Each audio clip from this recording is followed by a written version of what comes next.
स्वागत है आपका एक और महत्वपूर्ण क्लास में। कैसे हैं? मुझे उम्मीद है कि आप स्वस्थ और मस्त होंगे और अपनी पढ़ाई को निरंतर जारी रखे होंगे।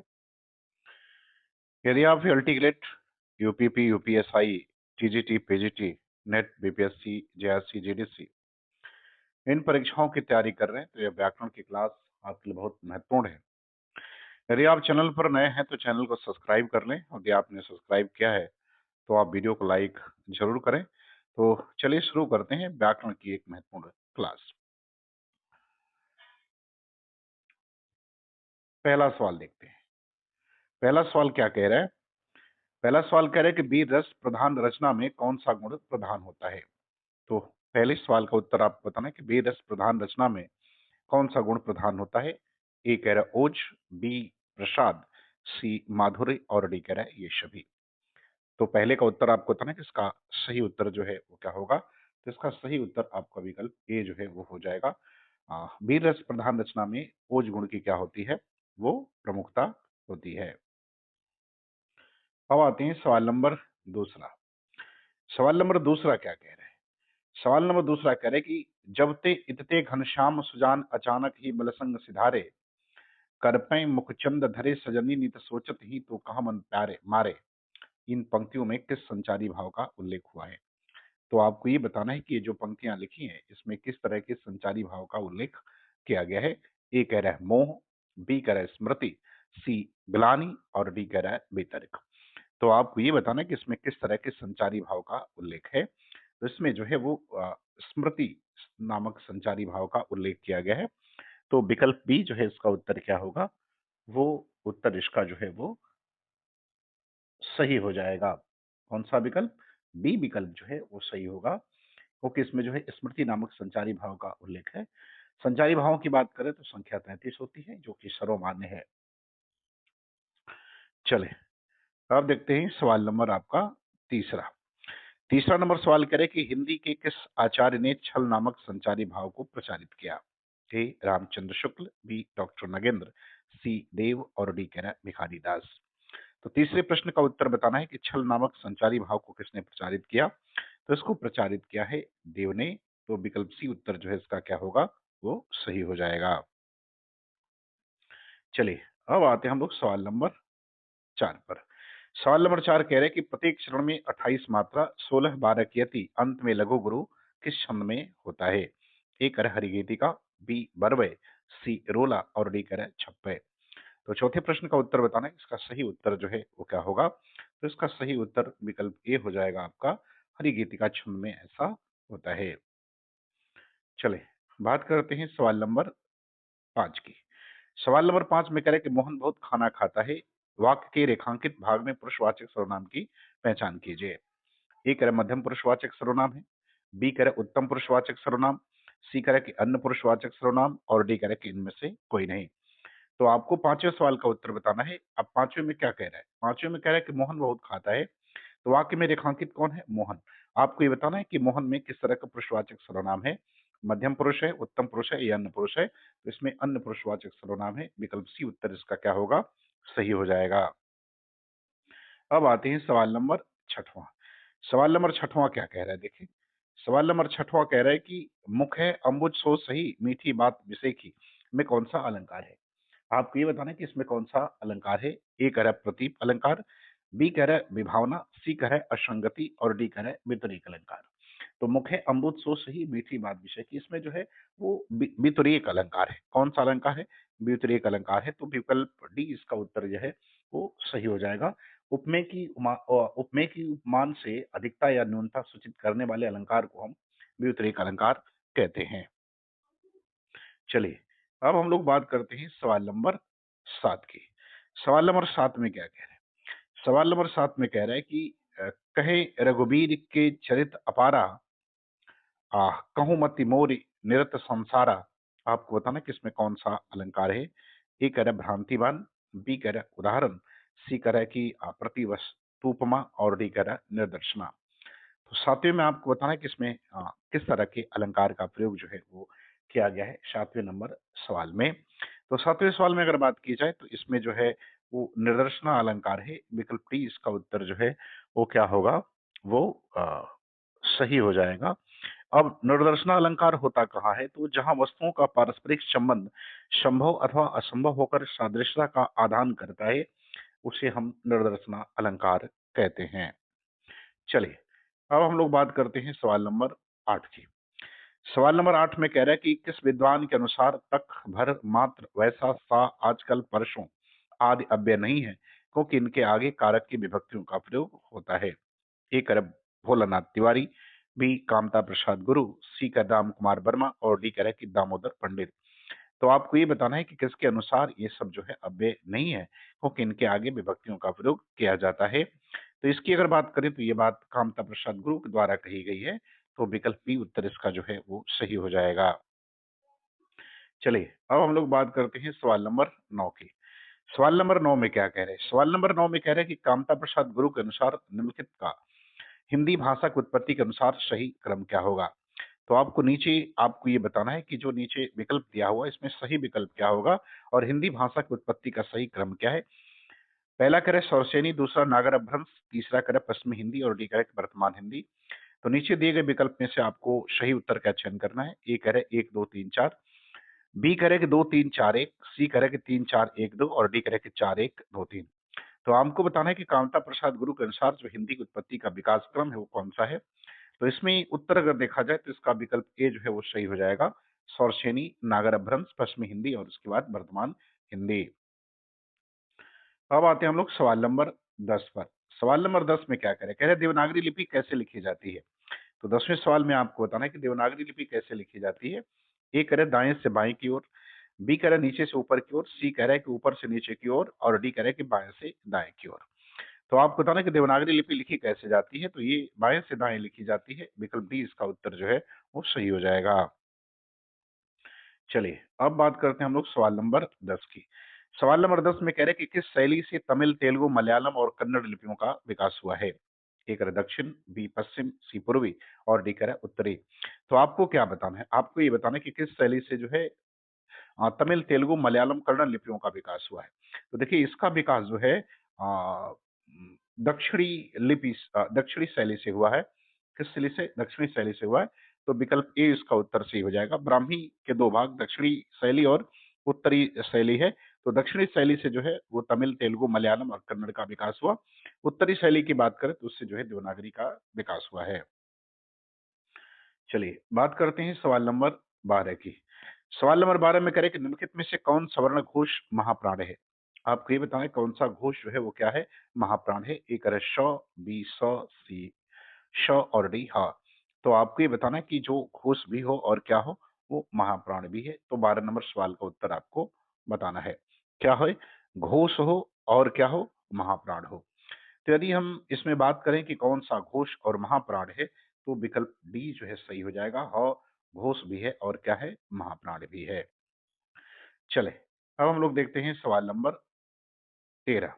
13 में कह रहे हैं कि निम्नलिखित में से कौन सा युग्म अघोष ध्वनि है? आपको ये बताना है कौन सा अघोष ध्वनि है। ए करे ग घ, बी करे ड ढ, सी करे प फ, डी करे द ध। तो आपको बताना है कि कौन सा अघोष है। अघोष ध्वनियां कौन होती हैं? तो अघोष ध्वनियां किसी भी वर्ग की पहली और दूसरी जो है जो वर्ण होते हैं, पहला और दूसरा, वही जो है वो अघोष होते हैं। तो इसमें प और फ दोनों जो है वो अघोष हैं, क्योंकि ये पहले और दूसरे हैं। तो विकल्प सी उत्तर जो है 13 का क्या होगा? वो सही हो जाएगा। अब आते हैं हम लोग सवाल नंबर 14।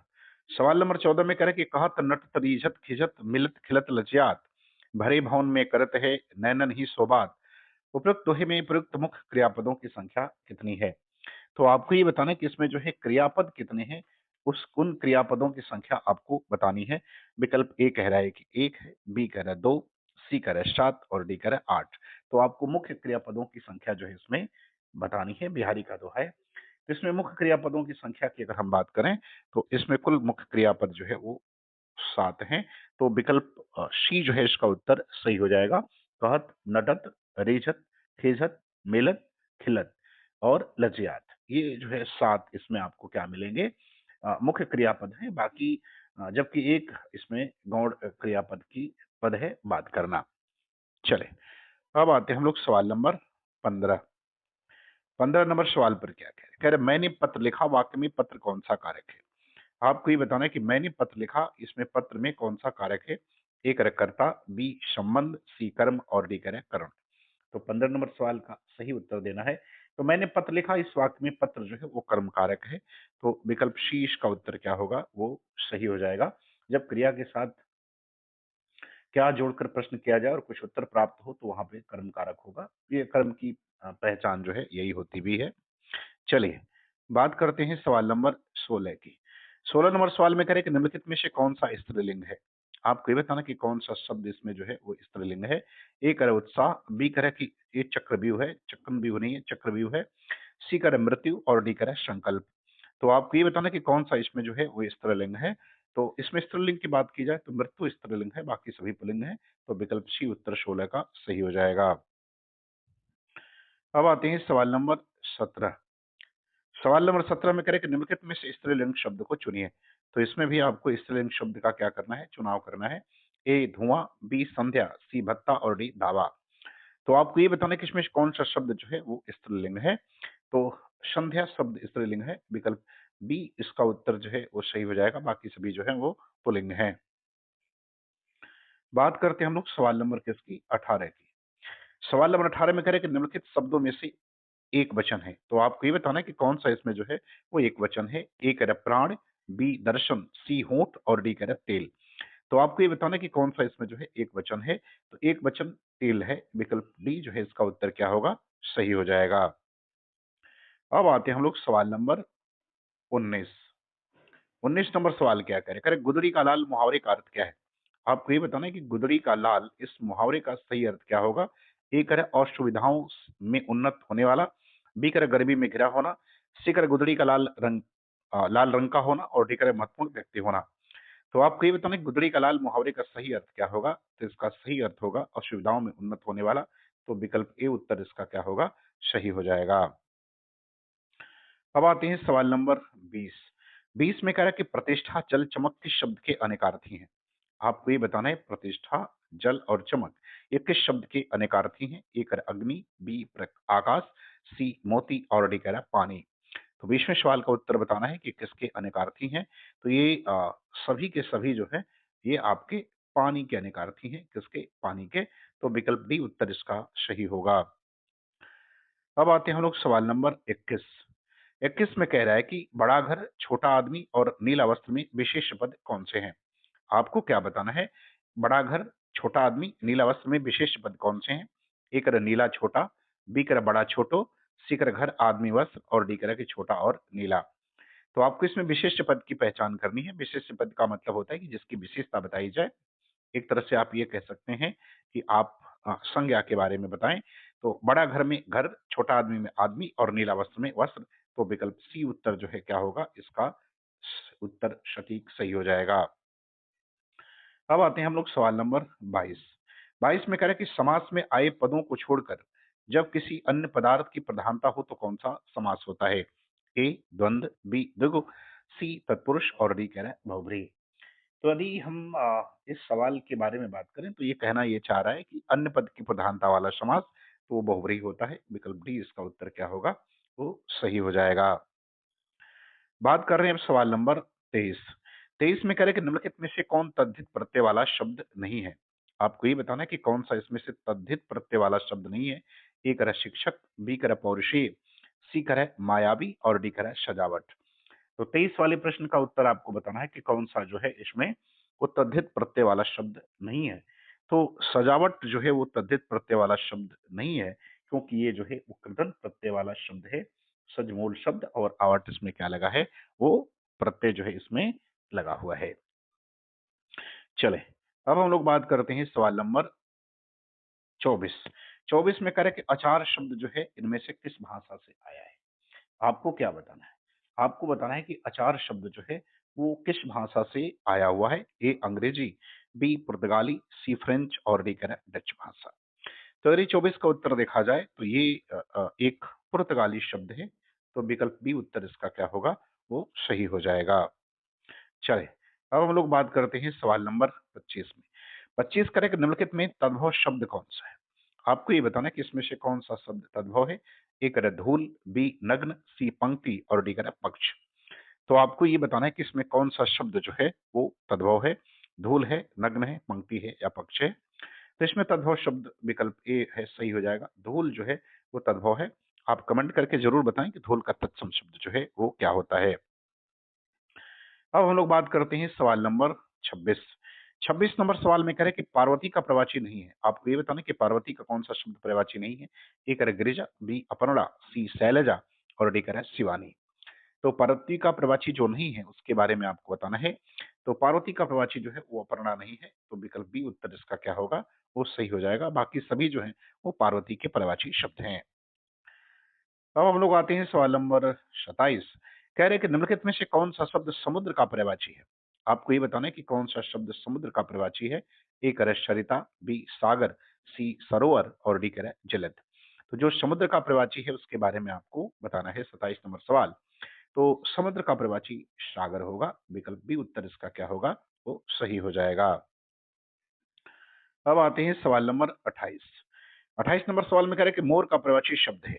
आपको ये बताना है कि मोर का प्रवाची शब्द क्या होता है। ए करे कपाली, बी तड़ित, सी विशिक और डी करे कि विचक्षण। तो मोर का प्रवाची क्या है ये आपको बताना है 28 नंबर सवाल में। तो मोर का प्रवाची कपाली होता है। विकल्प ए उत्तर इसका क्या होगा, सही हो जाएगा। चलिए, अब आते हैं हम लोग सवाल नंबर 29। 29 नंबर सवाल में क्या कह रहे हैं, कह रहे हैं कि निम्न विकल्प में से उस विकल्प का चयन करें जो दिए गए वाक्य के लिए सही भेद का विकल्प है। अब इसमें आपको ये बताना है कि जो नीचे वाक्य दिया हुआ है, वो किस तरह का वाक्य है। वहां एक छोटा सा गांव था जिसके चारों ओर जंगल था। आपको ये बताना है कि वाक्य किस तरह का है। ए क्रम मिश्र, बी संयुक्त, सी सरल और डी क्रम विधानवाचक वाक्य। तो 29 नंबर प्रश्न का सही उत्तर क्या होगा ये आपको बताना है। तो इसका सही उत्तर क्या हो जाएगा, वो हो जाएगा यह एक तरह का संयुक्त वाक्य है। विकल्प बी उत्तर इसका सही होगा। अब आते हैं सवाल नंबर 30। 30 में कह रहे कि साहचर्य शब्द का विलोम क्या होगा। आपको साहचर्य का क्या बताना है, विलोम बताना है। ए करे वैमनस्य, सी करे, बी करे अलगाव, सी करे असहयोग और डी करे विनिमय। तो आपको साहचर्य का क्या बताना है, विलोम बताना है कि इसका विलोम क्या होगा। तो इसका विलोम जो है वो आपका क्या होता है, अलगाव होता है। तो विकल्प बी उत्तर इसका क्या होगा, वो सही हो जाएगा। तो मुझे उम्मीद है कि ये वीडियो आपको पसंद आएगी, आपको अच्छा लगेगा। आपको अच्छा लगे तो आप चैनल को सब्सक्राइब करें। पूरा वीडियो देखने के लिए आपका बहुत बहुत धन्यवाद।